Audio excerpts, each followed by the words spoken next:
السلام علیکم۔ امان بن تغلب جو کہ امام علیہ السلام کا صحابی تھا، ایک دن اس کا گزر کسی گاؤں سے ہوا اور اس کو ظہر اور عصر کا وقت وہیں پہ ہو گیا، تو اس نے ظہرین ادا کی ایک مسجد میں جو گاؤں کے ساتھ ملحق تھی، اور اس مسجد کے ساتھ ملحق ایک قبرستان تھا۔ جب یہ نماز سے فارغ ہوا تو اس نے اچانک زمین کے پھٹنے جیسی آواز سنی۔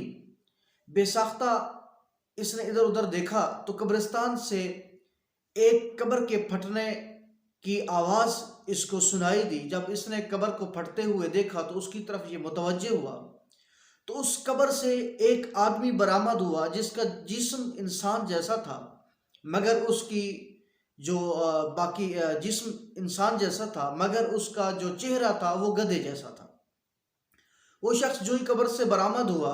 تو اس نے زوردار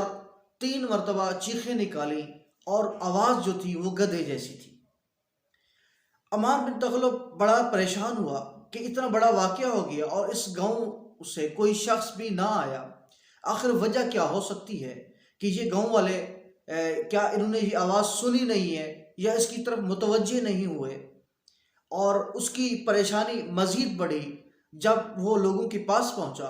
اور لوگوں سے پوچھا کہ کیا آپ لوگوں نے یہ آواز نہیں سنی؟ تو لوگوں نے کہا ہم تو اس آواز کے عادی ہو گئے ہیں، آپ نے یہ واقعہ آج پہلی مرتبہ دیکھا ہے، ہم تو ہر روز یہ دیکھتے ہیں۔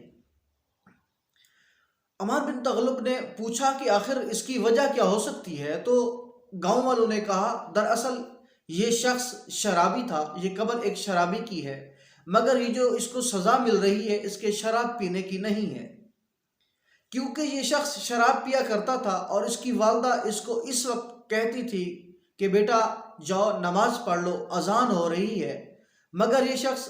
نماز پڑھنے کے لیے نہیں جایا کرتا تھا، الٹا والدہ سے یہ کہا کرتا تھا کہ اے عورت خاموش ہو جا، مجھے میرا کام کرنے دے، گدھے کی طرح چیخ مت، گدھے کی طرح چیخنے کی آواز نہ نکالو۔ تو یہ گاؤں والے کہتے ہیں کہ اس کو یہ جو سزا مل رہی ہے نہ اس کے شرابی ہونے کی ہے، نہ اس کے